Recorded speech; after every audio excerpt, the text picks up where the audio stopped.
Sidewalks are nice. Yeah. Okay.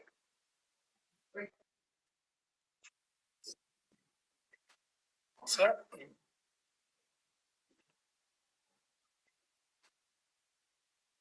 Here's Chair. It's not real third though, right?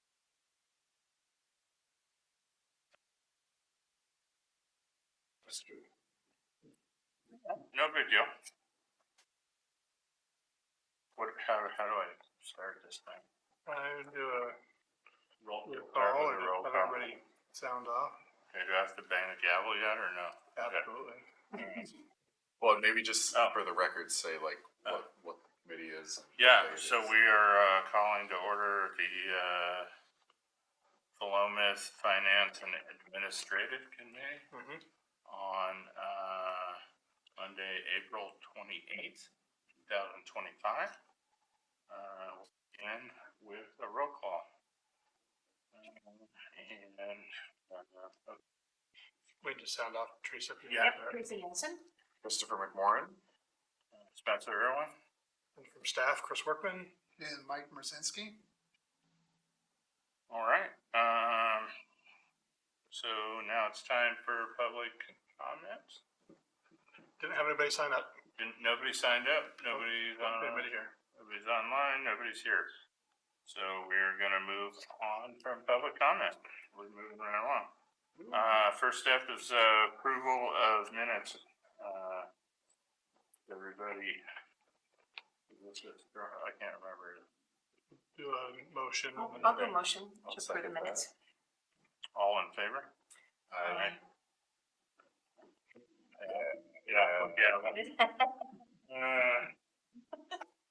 Cruising. We're right on to new business.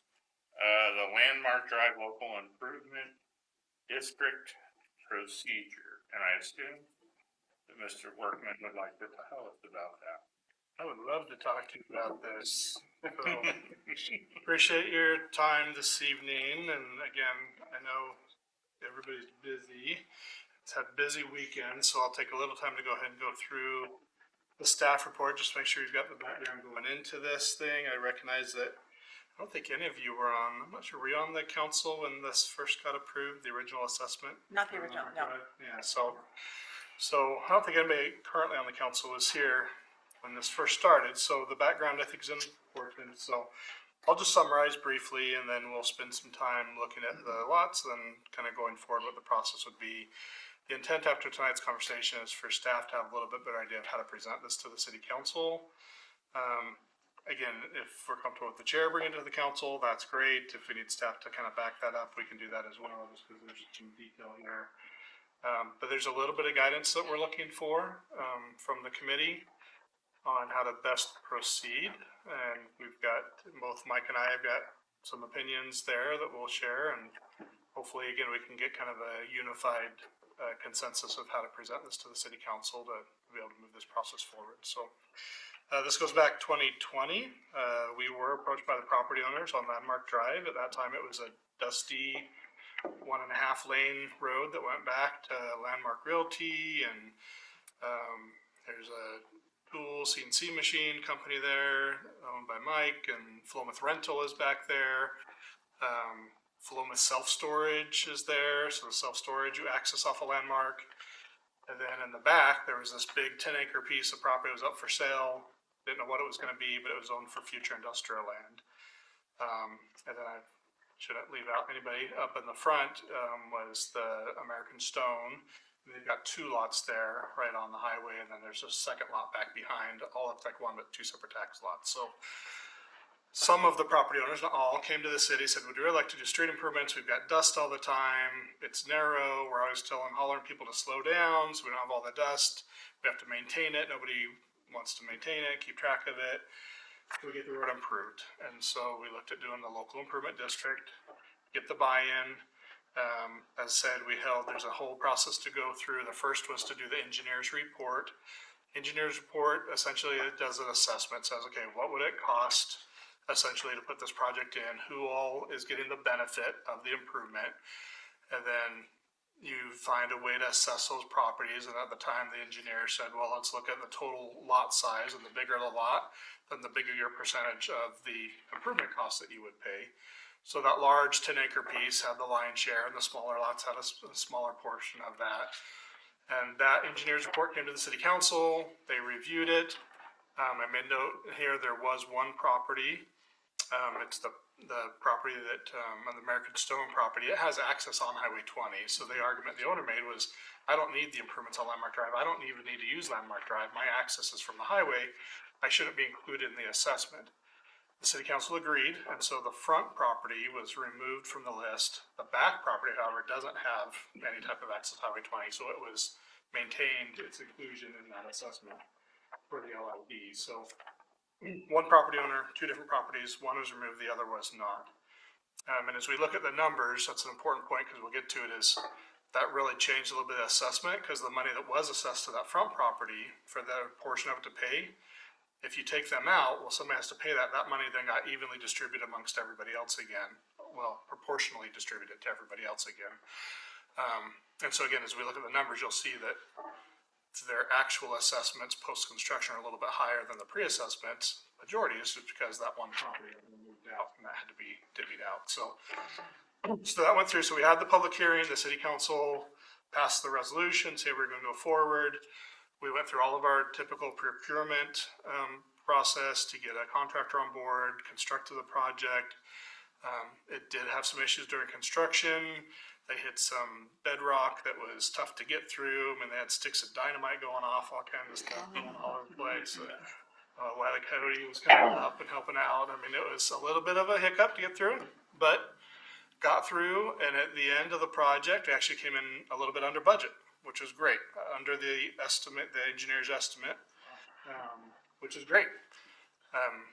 Until again, you look and you say, oh, the one property came out, so we got to bump everybody else up just a little bit. But the project came in well. The danger of this sometimes is you say, oh, you're going to be assessed at, $30,000, and the project comes in $500,000 over, and they get stuck with that bill, right? That wasn't the case here. Came in under the estimate, so everybody's feeling pretty good about that. Since the project's ended, Public Works, to save some cost and having the contractor put in trees at double the cost, I was looking to save some cost on the project, so our Public Works crew bought the trees and installed the trees rather than having a contractor do that. That saved some money, and they went in better locations. So we've got some street trees along there, a little sporadic, but they're there, and it adds, definitely add to that street as it goes forward. The other big thing that happened is during this construction process, after the council had approved the original draft assessments, that 10 acres was purchased. Uncommon Cabinetry, or actually it's Highway 20 LLC that owns Uncommon Cabinetry, purchased the property and started working with the city, and we're actually looking to maybe use the same contractor for the city's portion, which is the southern bit. If you look at, I don't know if this has the whole thing on there. I think the last page has a map, but I don't remember how much. It kind of shows heading off into the distance. Yeah, so you can see kind of where it ends on the north end. The last building with the blue roof on the left is Philomath Rental. To the right is the self-storage. Where that ends, that property line, that's where the 10 acres begins. And so Uncommon Cabinetry had to continue the road, and they footed the entire bill to extend the road from there to where it now dead ends in a cul-de-sac. And they've got future plans to develop that 10 acres and develop it out more. And so they'll sell those lots and get some money back. But that was an investment that they made to put the rest of that road in. However, they're still responsible for a portion of the assessment for this lower portion because everybody going up to there is using this road, right? So you'll see their assessment in there. But that was a little bit of a change. They were aware at the time that they bought it. We had multiple conversations with them as they were buying it post-construction that the road was going in, it was an assessment, and they'd be responsible for it at some point. So shouldn't be any real surprises there. We shouldn't have any neighbors or any property owners who come and say, I didn't know anything about this, right? They were all notified. I think all of them came to the hearing originally. Most of them testified. They were not all in favor of it. It wasn't unanimous that they were all in favor. As I mentioned, American Stone didn't want any of their property in that was was gonna say one removed, the other one, they weren't happy about it, but they got it included. And then the CNC shop directly behind them, they were not in favor of doing the street improvements as well. Didn't feel like it made make much improvement. Didn't want to do it, but they got included in the assessment as well. So going forward, I fully anticipate that we'll hear from at least a couple of property owners that aren't going to be happy about this process any more today than what they were 5 years ago, right? But that's why the process is set up. They're obviously getting benefit from the street being fully improved, assessed value, market value, use, customer usability, et cetera, right? So that's kind of where we're at this point. The construction's been completed. The construction bond, which is good for a full year, has expired, and so it's now fully a city street that the city's fully maintaining and operating. It's within our street maintenance budget now. And so we're bringing this back to the city council to finalize those assessments. And so I'm to the bottom of page 2. Top of page 2 is the properties that are listed. It does show the very first one is that first property up on the Highway 20, the Cynthia McConnell property. That's the one that was removed, as you can see the actual assessment. So let me just walk through that. Well, let me pause there for a minute. Getting up to this point, any questions on process, procedure, how we got to where we're at, anything that I've kind of covered or skipped over up to today? I just have one question. The property that was sold, the new owners, do they have any legal precedents not to be responsible for this? Because they purchased it after the initial agreement was made? I don't think so. I know that the previous owner, the Hartzes, gave disclosures at the time of purchase that it was happening. And again, multiple conversations with the city before, during, and after the purchase of the property. So I don't believe so. Not an attorney, not the attorney answered. Yeah, I know. From my standpoint, no, I don't think they have any grounds to say they were opposed to it. That's a substantial amount of. Yep. Not.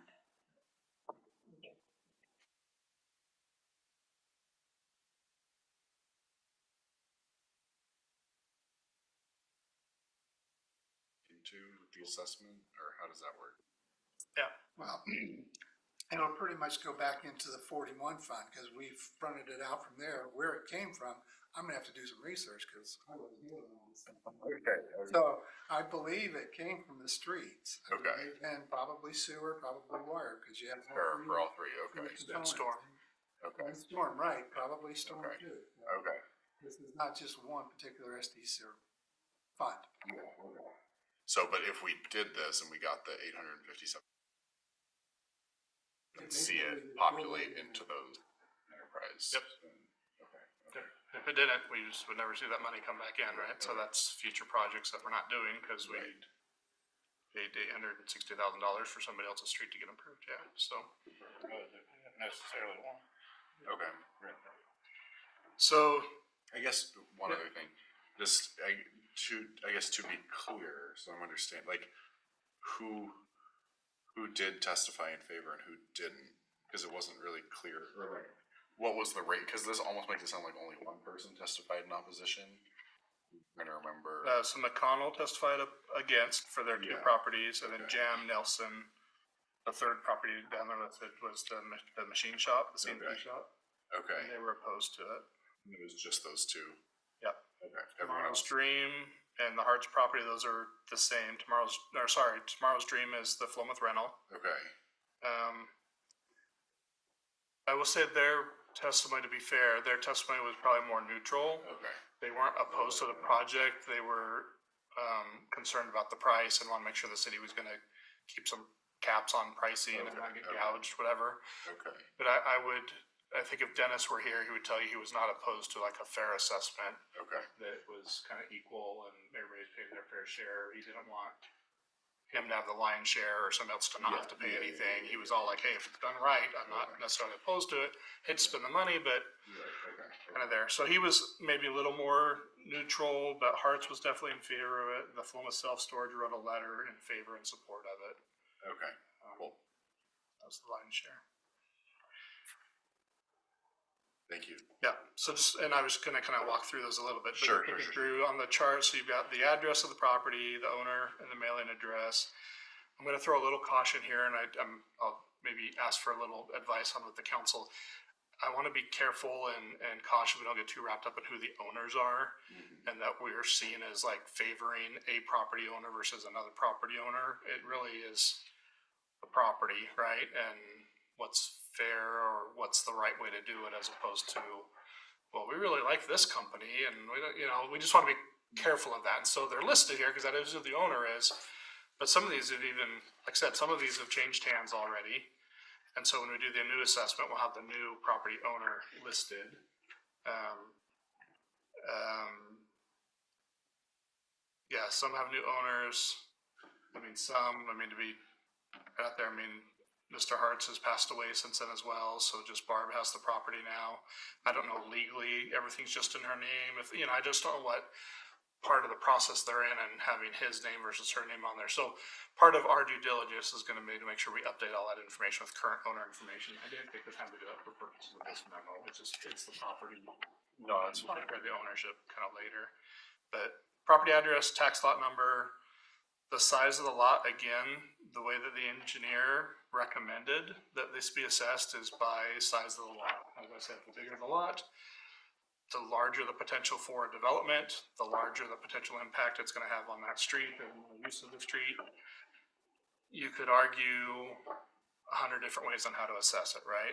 The municipal code, we'll kind of get to it, just says it needs to be, in fact, I'll find that language. It's on page 3 of 6 of the memo. 1410-080, method of assessment and alternative methods of filing. It says the city council, in adopting a method of assessment of the cost of the improvement, may A, use any just and reasonable method of determining the extent of any improvement district consistent with the benefits derived. So if we can make a argument that using square footage of the property or total acreage of the property is a fair way to determine that based on who's going to get the most benefit or who's going to derive the most benefit, then we're covered, right? And then it's a little bit up to the city council, and that's part of the discussion tonight is, do you, as a committee, and do you believe the city council will feel like that is a fair way of assessment? Or is there a better tool for assessing the property that we should consider that wasn't considered back in 2020, 2018? You can look at linear frontage, right? If a developer would come in and develop, it would be linear frontage, and whatever your linear frontage, great. So if you got a really narrow frontage and a really big lot, great. If you got a very narrow lot with a lot of frontage, stinks for you, right? So there's pros and cons to that. There's a mix, sometimes it's used, it's some ratio of frontage and area, and so there's a calculation that's done to figure both of those. In conversations with the city engineer as that report was getting developed, I know one of the comments they made was all these properties for the most part are rectangular. An obvious advantage over another because of a narrow lot or a really deep lot. And so the argument was, even if they're not fully developed on that site, the potential for that site is really based on the size of it. And the bigger it is, the more development it could have. And some businesses, by the nature of the business, are going to have more traffic. Others are going to have less. It's really hard to make a different fair argument because it's just, you don't know what the use is going to be. It's really just, again, at the end of the day, the engineer felt the best, most fair way to do this was by the size of the lot, period. And so that's what they recommended. Well, that's kind that's of off how the you web. assess properties, right? That's how we assess them for taxation and whatever. Because it gets real complicated and not. And I would argue that because that's what was used in the engineer's report and the public hearing that was given, everything else, that would be the recommendation, is to go with that. Again, unless we had some material reason to do something different, I would be a strong advocate for deal with the original model that the engineer recommended and what was proposed originally, rather than some different. Yeah. So I guess that's how I view this whole thing. It's just kind of, I don't really want to touch it.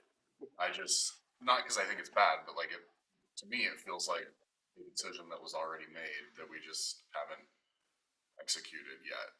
But I don't feel like we should weigh in and relitigate something that was already litigated.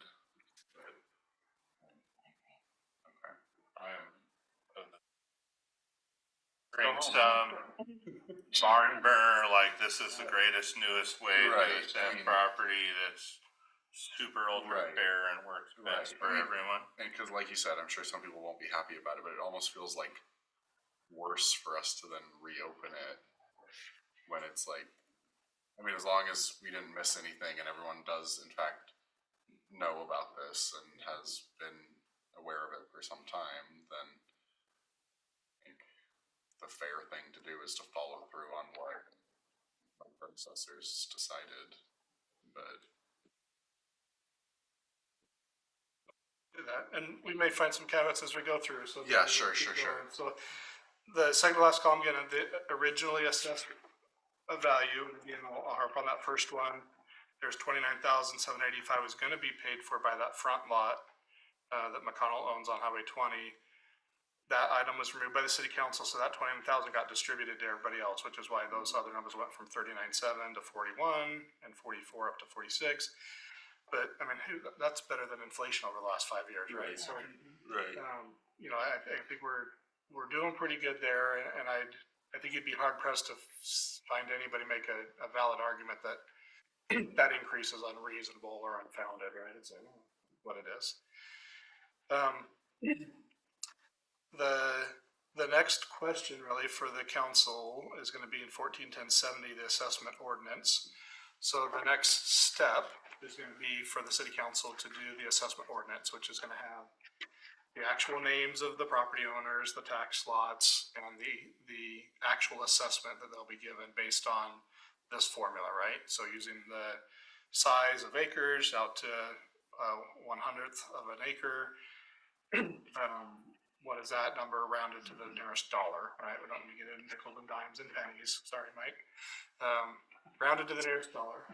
And I did double check, when you round these numbers to the nearest dollar, and if you went out 5 places, you still end up with the same number. It rounded up. nice. Yeah. And you can make the argument that they're getting overcharged a couple cents of a penny. Or, yeah, tenths of a penny. But there is an option. I'm in this first paragraph of 14.10.70 on page 2. It states the city council shall determine whether the property benefited shall bear all or a portion of the cost. So there's a question. Again, the original assessment was, you came to us, you want the street improvements, you're benefiting from it. Does the city as a whole benefit? Sure. Should the city then help pay for some of this? We did. We paid for it 5 years ago with money we had on hand. That's other projects we didn't do. We're giving you time to pay us back, which we'll talk about in a little bit, but it's like, that kind of the city's like input, right? I would argue, I don't think the city should put any financial money or any dollars into this project more than what we already have with our time and our energy. And, you know, nobody compensated staff for the cost of preparing all these documents and doing all this work. And so I think the city being willing to take this on as a project, use our existing funds for the project, is a huge contribution to the project. I'd also argue, and again, these are just my arguments, feel free to rebut. I'd also argue that the fact that the neighbors, and not uncommon, the neighbors, the properties, they could have come together and they could have went and got financing, done this project themselves. They didn't need to come to the city, but they weren't able to do that, right? They couldn't find a way to do that. They couldn't find uniformity. They couldn't get an agreement. The only tool they had was to come to the city and do the LID, because the city has the police powers, if you will, or government powers, to be able to force a local improvement district and force properties that otherwise don't want to pay anything to have to pay, because we recognize there's benefit there, and as a property owner, you should have to pay for the benefits that you're deriving, even if you're not in favor of those benefits, right? So the LID, local improvement district, I think is the city's contribution to this project. So my recommendation, well, before I make the recommendation, I'll make one final point. If we hit that bedrock, if we'd have seen escalated prices, if the city had dropped the ball and the project got extended for 6 months, got delayed, if we were looking at a $500,000 increase in this that the city had some blame for, absolutely, let's come to the table, let's cover that additional fee, that additional cost. Not fair to them that our contractor screwed up, we delayed it, et cetera, et cetera. None of those things happened, right? We came in under the budgeted amount. The city council's the one that excluded the one property. That's the only reason it came up. There's just nothing in this project that would lead me to think that the city should put cash money into the project more than what we've already done with our time and expertise and leveraging our own capital to make this project happen. So I'm fully arguing that we don't put any financial, contribution towards this project, and that we do hold the owners of the adjacent properties responsible for that. But it's not my decision, that's your decision. So how do you feel about that argument? I think just for the points that you've made, it sounds fair to me to follow through and let them bear the cost of this project and have the LID go through. Because it seems like we've done our due diligence, and I can't see anything that's missing what has been done. I think the only thing I would consider changing, and I'd be curious to hear your thoughts, is just having the city cover that 29,000 from the lot that this council removed, because that does feel like that was an action that the city council took. And so the city council could pay for it rather than making the adjacent property owners pay for a decision that the city council took. But that's the only one I see as like being more on us.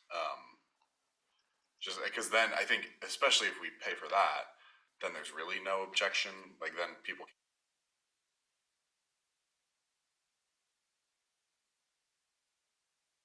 from 68,000 to 70,000, no, 5 years is not crazy, yeah.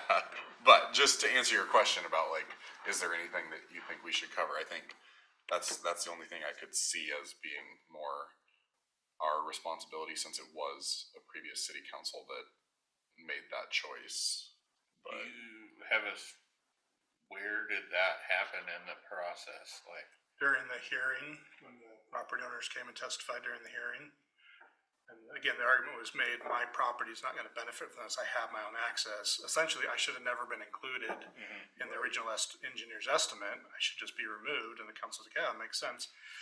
I should add, with that removal, there was a condition that the owner of that property put in place a no access easement along the eastern boundary of their property so that they can never take access on Landmark Drive. So that hasn't been done yet, so there's a little bit of an asterisk here in that, hey, we're moving forward with this, and I'll be reaching out to property owners and say, you gotta get this easement in place.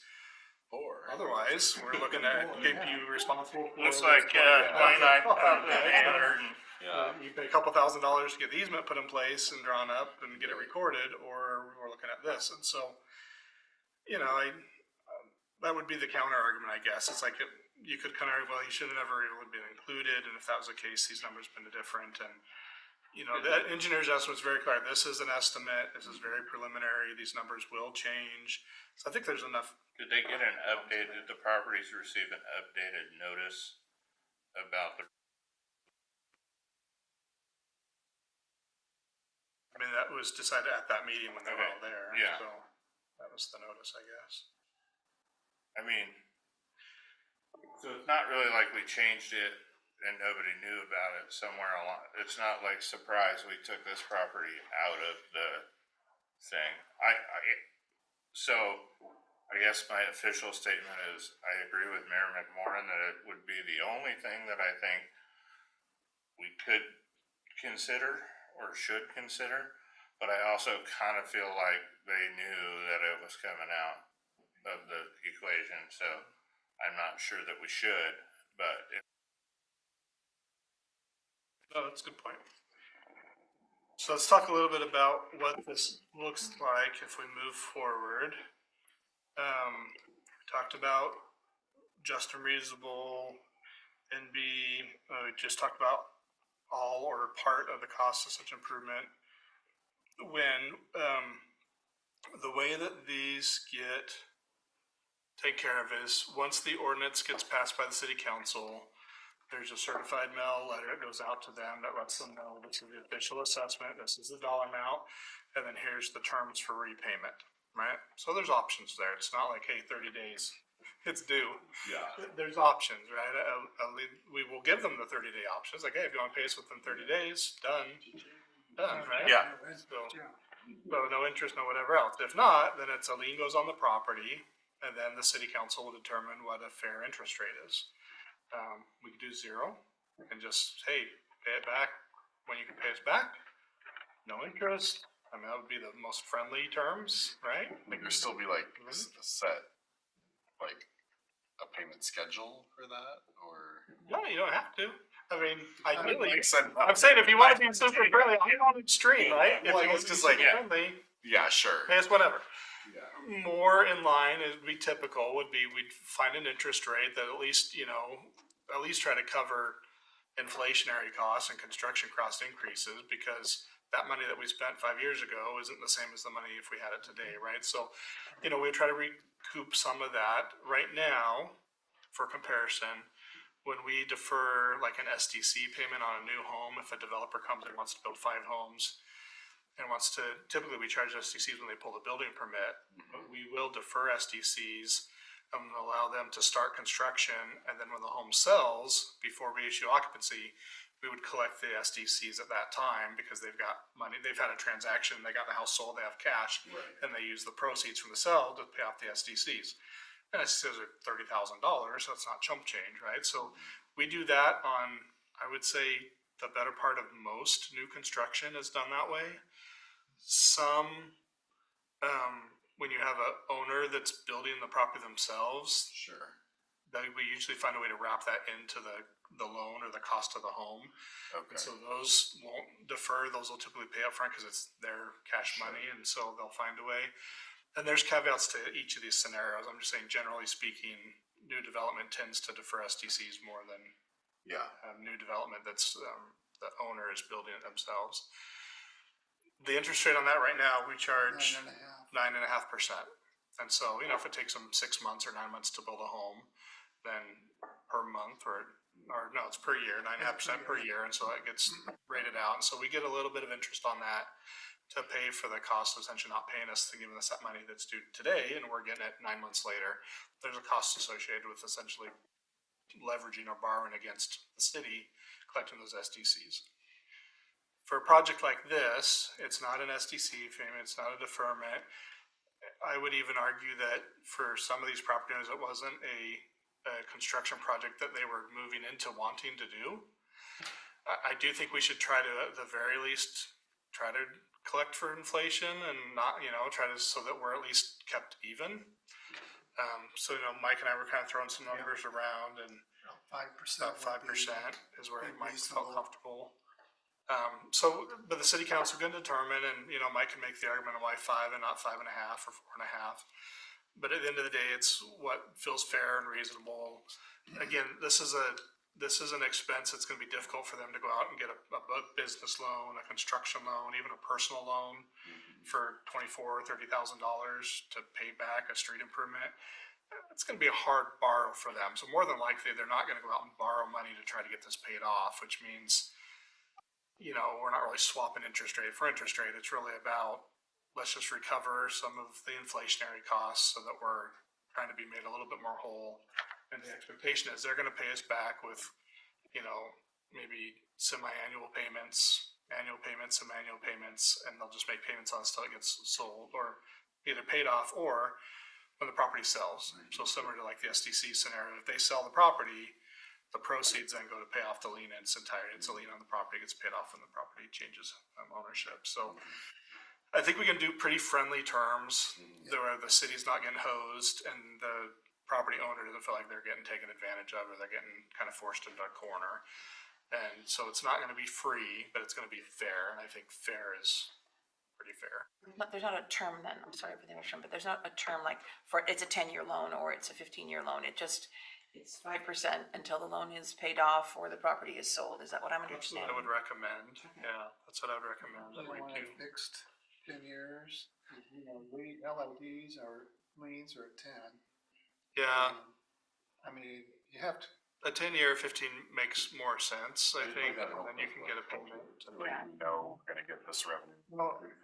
and it's all for them, you don't want to make it indefinite. 5%, they could double their their payment or whatever, the 20,000, 7, 8 years. You know, if they really came down to it, so. I don't think they'd wanna do that, so that's why I say, let's 5 years, 10 years, whatever council's comfortable with. I mean, we treat the liens, here's your payments, you follow the schedule, we're not gonna baby you. So, and And then I'd lean they'll follow towards, it. I'd lean towards the 10. These are businesses, a little different than a residential. It's gonna change hands on average every 7 years. Right. As a business, typically they're gonna stick around a bit longer, so, I mean, I'd be comfortable with the 10 years or even. 10's fine. And is it absolute when the property is sold, it must be paid? Yes. Yeah, that's written into the lien. Okay, just making sure. Yep. So, and again, we don't know when we're gonna get that money back, right? And so like, sometime within that next, if we go 10 years, within that next 10 years, it's gonna come back, but Right. until it comes in, we're not budgeting for this money, you know, it's gonna go on the books Receivable. as an accounts receivable that's owed. But until that money actually comes in, say one of these properties sells and we got the $40,000, well, the next year in the budget, we'll put that into the budget. Hey, there's an extra $40,000 that we've got in the street fund or STC or whatever it is that it got reimbursed to, and we can then use that for future projects. So there's gonna be some delay in getting this back, which is fine. I mean, it's a good use of city funds. It's a good use of the city's ability to borrow money and do big projects. Because it does benefit the city, right? But again, I make clear, like the city doing the LID is a big lift. We don't do these all the time. Financing it, makes them back all of these from now until they're all gonna be paid off. We gotta do all the lead paperwork. So they're not free and they're not easy. There's still an expense that the city's taken on to do these, and I don't want to overemphasize that, but I also don't want to be like, yeah, these are no big deal. There's, you know, we'll do these all day long. It's like, this was a pretty big endeavor for the city to go into. We don't do a lot of $900,000+ street projects, you know. We're not Albany or Eugene where we got 5 or 6 of these we're doing every year, and we got 20 people on staff overseeing these projects. So this is a lift for us. So anyway. I have just one question. That property at the end of the cul-de-sac that's gonna be subdividing and possibly selling, when they sell those portions, is that piece of that loan then due upon the sale? So if they sell a quarter of it, they have to pay half a quarter of their loan, or how does that work? That's a good question. You follow what I'm saying? Yeah, that's a good I question. mean, it'd be great language to have in the agreement. Yeah, I would say probably we'd say that portion, you know, whatever portion of Sure. Of the whole. value is what has to be paid off. It's paying on our books, but it is what it is. That would make sense, that it, Yeah, but it's like Councilor Irwin says, yeah, we probably want to write that in. If that did happen, I don't, are they planning to split and sell that 10 acres? Yeah. Okay. Yeah, I think they'll subdivide it more. They'll divide it more, and that's a little bit of the tricky part. So even if they divide the property, those easements are going to stay on both, but when they actually come due, it'll be a little bit tricky depending on how the easement's written. So we'll look at that one a little more carefully when we write that easement, and if there's a split or a sell, or a split and a sell, Well, there's you a proportional probably amount gonna of all look. of the property. Wouldn't be surprised if there was, because they have a $426,000 assessment.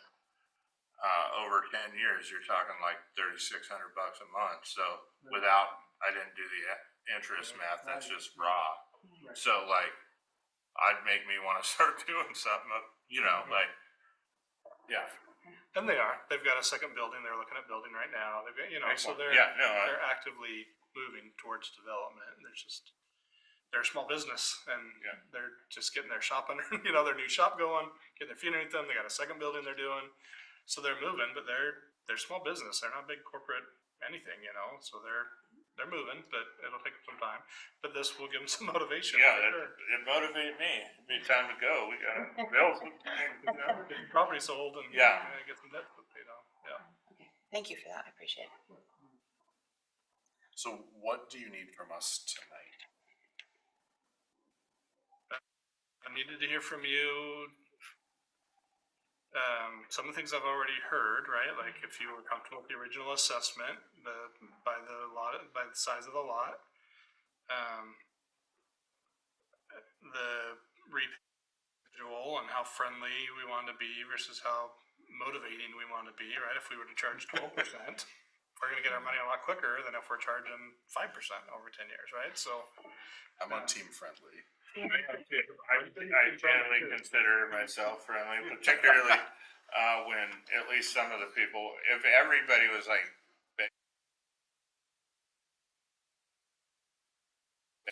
And do this it is, with great terms for us, but like, since this is something they could pay off early if they wanted to, right? Yeah, there's no prepayment. Okay. Right.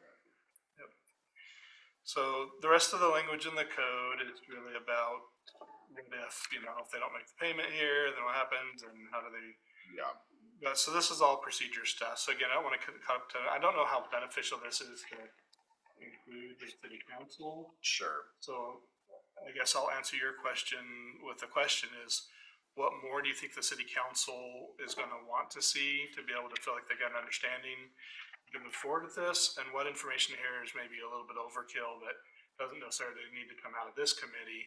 Glad that you have it, but going to the city council, maybe we can streamline things a little bit more. So whatever feedback you can give me on how to best present this to the council would be helpful.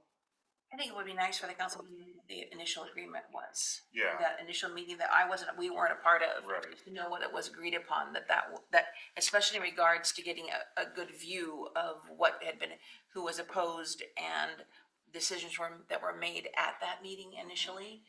Even regards to the ones that was removed, I think the council would need to know that during that meeting, while everyone was present, that property was removed. Like, And then as an option, we Yeah. also discussed possibly this, the option of possibly considering, the city taking, responsibility for the 29/7. And then, Particular aspect, the 29, I might want to preface it or put a clause in there saying, well, if you want that forgiven, you've got to get that easement in. right, Right. absolutely, Right. yes, I agree, 'Cause I that's agree. something that Chris told me that, I went, I totally agree. I mean, Yeah. it's $1,000 versus 20. Right. Right. that brings up an I can do that, interesting man. area in my lack of knowledge about being a council person. So the previous city council has voted to exclude that property. Can we do a what if? Like, can we amend that to say that it's excluded, presuming they follow through with, or is The it just? council put that condition on. Okay, so the That was condition's already there, so we could hold that condition and just say that, Yeah, Yeah. and I have anticipated that they'll do it. I mean, Yeah. why wouldn't they, right? So it's just time. I think just following up on your question, and I agree with you, I think, like, to me, I feel like this should be presented to the council more as like, instead of like, hey, do you wanna do this or not? More like, hey, are we fine with just, finishing out. yeah, like finishing the Moving business forward. that the previous council started? Right. More than, like, I don't want this to be like a policy decision as much as just like sort of like, hey, heads up, we're kind of trying to like clean house, take care of business, keep our I's dotted and our T's crossed. Here's, sort of what was decided. Any concerns? Like, I think that I agree. makes. Yeah, rather than Right. saying, do we want an LID or not? We Right, don't wanna go to that big right, decision right, of, like, yeah, Right, or how do we wanna do LIDs, cause Yeah. it's like, do we wanna finish up this one we did? right, And if somebody doesn't like the way we did it, that's Right. fine, right, but I would still argue that we should approve the one that we did the way that we did it. Right. Or, that the council Right. previously has done it. And then if we really wanna uncork that and 'Cause I feel like- reevaluate how we Yeah. do future LIDs, that's fine, but I wanna finish this. I don't see Let's anything, streamline I don't this. feel bad about this, I think, I do kind of like the idea because I know it's a phenomenal amount of money. But on the other hand, having the money back within the city to do other projects that are needed, I'm kind of leaning towards, the 10-year piece rather than upon sale of the property kind of forever. You mentioned about that we can make it that when the property is sold, eventually we get the money back. Well, I think there are other things that need to be done within our city. I hesitate to encourage, well, whenever you're ready to sell the property, then we'll gather up the funds from you. I'd rather personally think maybe we should do that lower interest, that 5%, 10-year. I think the other thing I think about a lot with this stuff is like, I hate talking about it like it's like there's the city's money and then there's the property owner's money. Like, at the end of the day, it's all property owners' money. It's just which property owners. Right, And so like, we're deciding if we want the property owners on the street to pay for it, or right. you and me to also pay Yes, for it. yeah. Which, and I think there's arguments of like, I think the streetscapes project, that clearly benefits Right. every property owner in town, even if you don't live or work on the streets that got improved. Whereas this, and that's what part like why I think I kind of like the idea of the 29,000. I think it does improve, it does benefit every property owner in the city $29,000 worth. But it generally mostly benefits the people just on that. Like, you know, no one's going for a nice walk with their dog on Landmark Drive, or like, you know, admiring the flowers and the trees and the lampposts on Landmark Drive. I could get you an estimate of the city's financial contribution to the project and staff time. I know, and I'm being a little flippant with that, but just to say, like, I think my main takeaway with that is like, this type of project does just benefit only the property owners on that street, whereas things like streetscapes is clearly a public benefit. I mean, it does still disproportionately benefit someone who happens to own a business there, but we all go to those businesses and we all walk on that street and drive on that street and everything. So I think I just try to like view it that way, and so it's just like how wide of a net are we casting of people? And also, I'm thinking that we do have projects that could use $857,000 in the future. Right. And maybe not 30 years in the future or 50 years in the future, but Right. at a reasonable amount of time. Another comparison that might be more similar to your case than streetscapes would be 16th Street in front of the Right, elementary yeah, school, sure, right? sure. Which obviously those property owners there get a lot of benefit from that improvement. But that was offset, like we did everything, but did not put a cost on it, because we know like everybody in town either Right. has used or will use Most or of the is people- using. Right. Most of the people who drive on 16th Street do not live on 16th Street. Right. Whereas I think most of the people that drive on Landmark Drive are Right. That's the better going to the business, business I on think. Landmark Drive. Yeah, we went up and beyond to find a way to not have those property owners be responsible for that, whereas in this case, it's like, no, like you guys are the ones getting the benefit from it, right? Yeah. Well, and it wouldn't have been in our CI, right? It wouldn't have been as big a priority. Or now. it would have been, well, yeah, we might be getting to it now, maybe. Oh. It's still, Yeah. I mean, there's school safety Yeah. projects we haven't gotten to Yeah. yet. Some So it's like help those guys have a nicer street, Right. or And I do think make sure the kids don't get. I agree with you on, like, you know, there's a lot of school safety projects we could do with Right. $850,000. Almost 900. Right, Right. yeah, I mean, with interest. Yeah. Yeah. Which is why I think that having a time limit on it rather than eventually when you get around to selling it, make Right. more sense for us. We do have some of those on the books. Yes, we do. I remember. And they're not getting around to selling it. Yeah, no. So is this committee comfortable with me adjusting the staff report to recommend the 10-year 5%?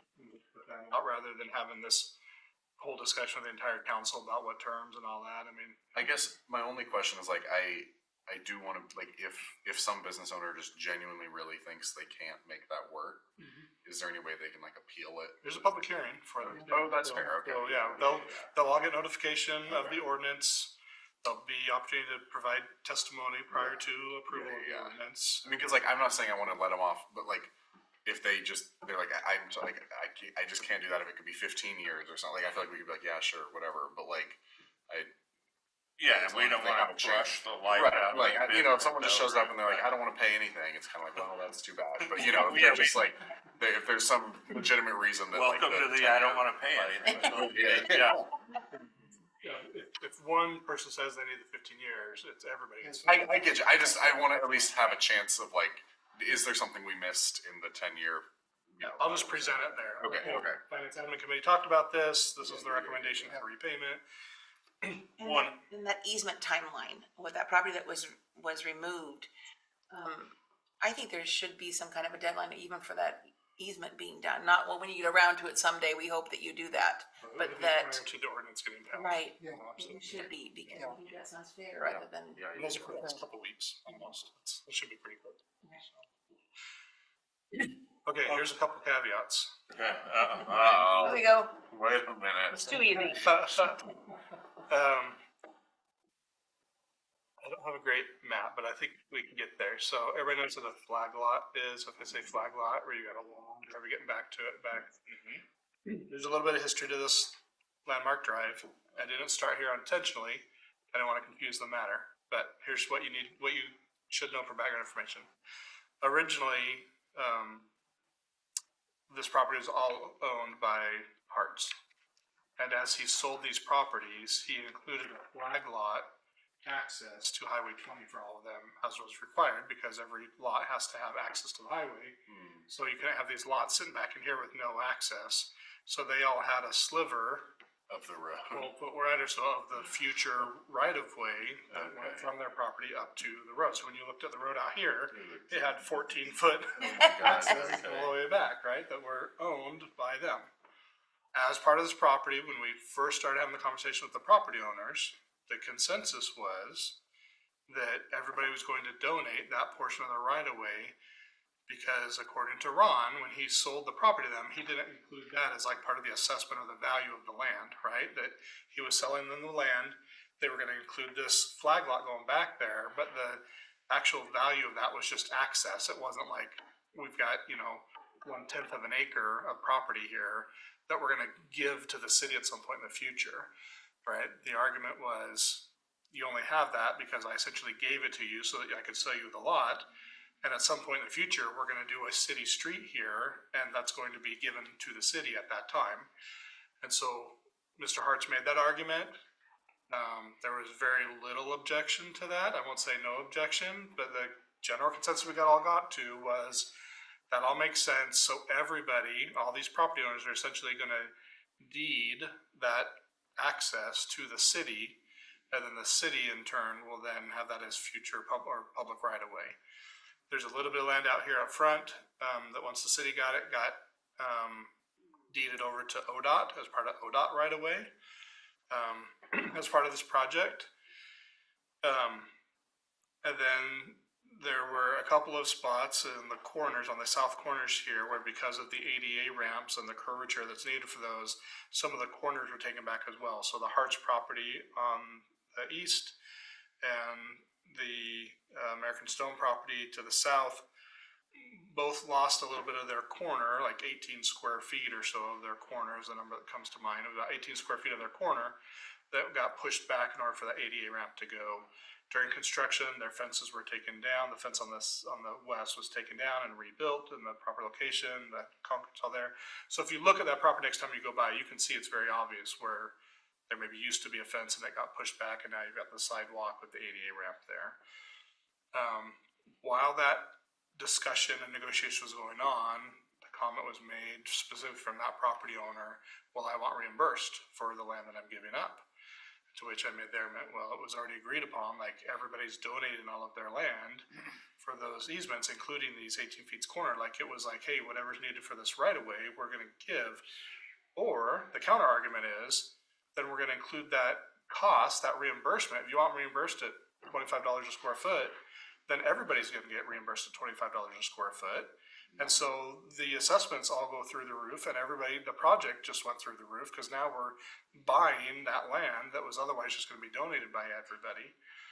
And mathematically, I showed him how his property specifically lost, right? Like on his lot, he would gain a little bit of money because he had a little more he was giving up, but his property in the back was gonna end up, having to pay more because they were paying for everybody else's assessments as well, which was now no longer being donated, but being purchased. No matter how you do the math, having to pay for that right of way to be donated to the city only makes the cost of the project higher. And if it's only the property owners on the street that are paying for that cost, you're just taking money from this hand and giving it over with the other hand. There's a little bit of winners and losers there, but essentially everybody loses, right? Because everybody's paying more for that cost, and it's proportioned out based on the size of your lot. Everybody bought off on that idea for the most part, or stopped talking about it. So there's a concern that now that we're doing the assessment, that baggage might come up again, and there's gonna be some disgruntled comments about, I never wanted to do this, I should have been compensated for my land, blah, blah, blah. And I've got all the charts and all the emails to show, look, it doesn't make any financial sense to do it. the project moved forward. You didn't stand out there with a sign and say, stay off my property. You allowed the property you allowed us onto the property, you allowed us to redo your fence for you, allowed us to put the sidewalks in, and here we are 2 years later, haven't heard a complaint, haven't heard a rebuttal, haven't heard anything. So to come to the table now, 5 years later, and say, hey, I want paid or compensated for my land that the city took, is pretty moot, you know, in my opinion. But still an argument can be made. So you may hear that argument specifically from American Stone's owner. If we, like, and maybe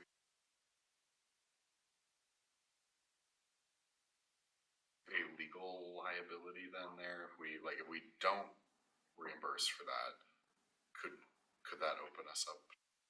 If a person chose to pursue that? Potentially. I mean, we would find a way to settle it very quickly, and the way we would settle it, we would just change everybody's assessments Okay. and collect all of that money and then redistribute it out to everybody. So there's a little bit of liability there, but there's a very easy cure to that liability that wouldn't cost us really anything. And did you actually give them a chart showing the difference? I mean, because there's one thing to say, well, that would mean the cost would be increased, or do you have something specific that you? We've got email exchanges showing that. That would be nice to know when it's hard facts, oh, look at the data here.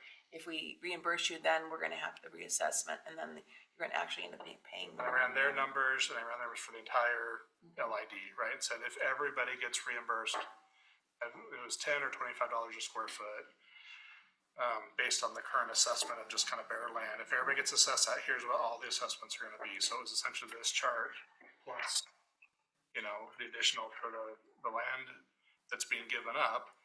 And I mean, frankly, the ones giving up the most land were the large property at the north end, because they had the longest, widest right away to get all the way back to their property, was much, much larger than the ones that were up closer to the property. And so they end up hitting the lottery, but then they got to turn around, they got to pay everybody else the smaller portions of it, right? So they kind of had the most to win from it, and the ones closest to 20th Street really had the most to lose. This property was the closest Highway 20 that had, so the numbers just didn't work in their favor, and which I think is why it just kind of went away. It was like, I'm still not happy about it, but I don't really have a good argument as to why I'm opposed to it, because it's going to cost me more money to do it. So my concern is that the conversation ended and it didn't really like get resolved. Like, okay, you're right, I give up. It was more like, I'm not happy with this. Okay, sorry, you're not happy with it, but until you do something to stop the projects from going forward, it's going forward, and the project went forward. So That's good information for us to know as a council. Yeah. Because if anything comes, now we're not blindsided. That's the hardest part, is when we don't know and it's like, oh, Right. the surprise of finding out those details. So thank you Right. for that. I'm just looking at Google Maps on my phone. I'm not. that's it. I just wanted everyone to know. You're busy. Or whatever. You got more things to do. Yeah, starting. Birdie, a little bit. Yeah, and I'd have to show, I mean, I think the new maps are updated where it's just right away, so I could go back and show you the old map. Sure. And how to put it. And again, it's a lot of kind of detail to kind of get there. I don't know how much of that is important for the council as a body to know. Cause they may not even come in and object, right? I mean, it just be like, yeah, I'm done arguing with Chris about this. I already know it's coming, whatever. So they may not even object, but if they do come object, I'm trying to give you some background information. So it's like, yeah, Chris told us about this. If we need to pause and we need to explain this all to the council, I'm more than happy to bring it up. We'll show the map. I'll explain it. I can show the emails. But it's, you know, it's a lot of detail. There's a lot of numbers and figures, and it's a bunch of math and Excel spreadsheet, and it's kind of hard to present. So do we have to bring that up to the council if it's not brought up by the, I mean, is it It's up to something? you. I can prepare all that as part of the memo. It doesn't but- feel to me like, and I'm pretty pro-transparency, but it seems like weeds that we could have just cleaned up ahead of, I mean, there's not much to do. There's no decision to be made until so it seems complicating to me unless he complains. Right? I don't. Not here. I guess if you can like, I don't know if we need to put it in the packet, but like if we can just make sure we're like 100% ready to go if it comes up. A brief overview. Yeah. That's true. Maybe, or maybe just like a mention in the packet of like, this would also include the transfer of land ownership from a right of ways or something, just so like we're acknowledging it. Because again, I just want to present it as like, Yeah, hey, I this don't has wanna, already been discussed, and decided and litigated, we're just, y'all good with sending out the ordinance kind of thing. I believe the engineer's estimate has comment in there, so maybe we'll just put Okay, back sure, the original sure. engineer estimate that did not include Yeah. purchase of right of way, yeah. so I'll find that. Ordinance, like, how, would the ordinance also include the transfer of the land? No, that's already been done. Oh.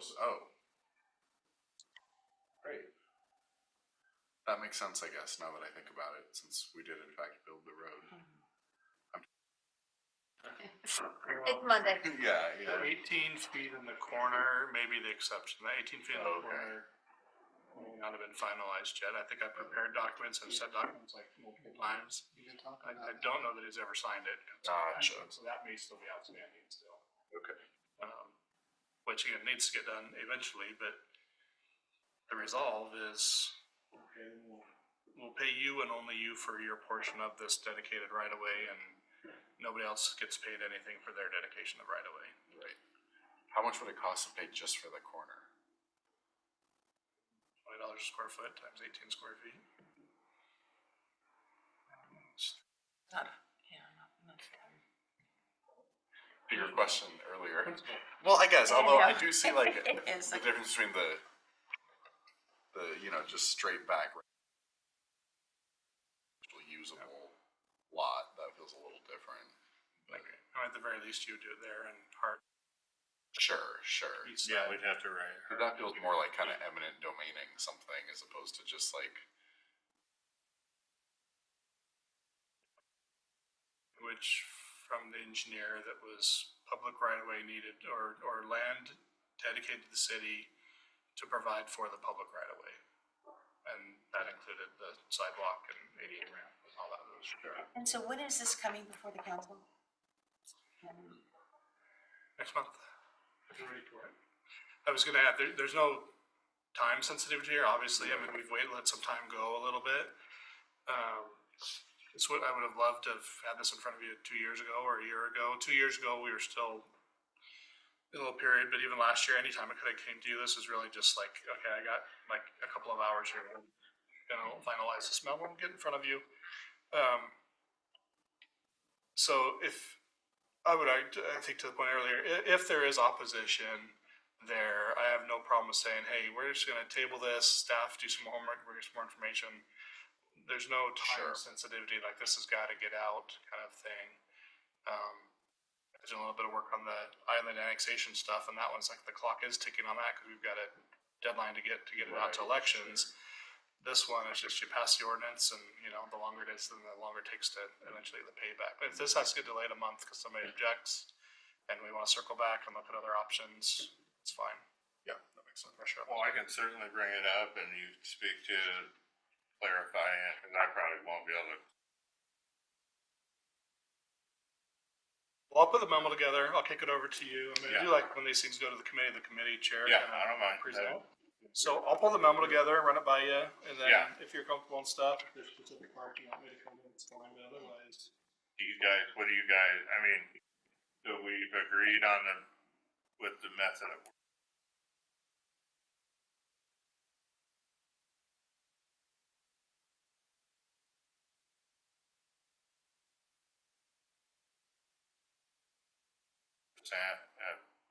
Some sort of term, probably 10 years. And then,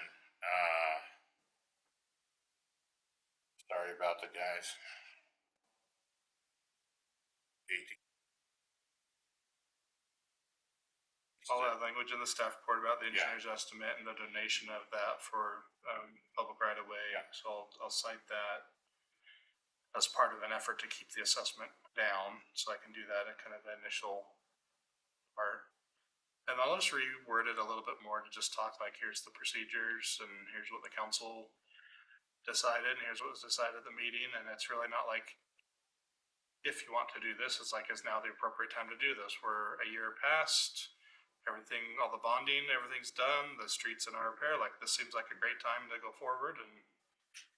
It does to me. I mean, you guys are the ones that have paperwork on your desk, so. If Mike's ready to start billing these guys, I think it's time to get them. Any other questions on this or recommendations? Right. Okay, thanks. Much more comfortable to vet this out a little bit with a few of you than the, full public with it. So I like this purpose of the committees, right? Is to be able to bring this to a smaller group and really vet things out, and then it's the council can streamline it a little bit more and get into the details. So I don't have anything else on that topic. What do you want to talk about? Anything? Probably do, but I don't know what. Wouldn't know what it is at this point.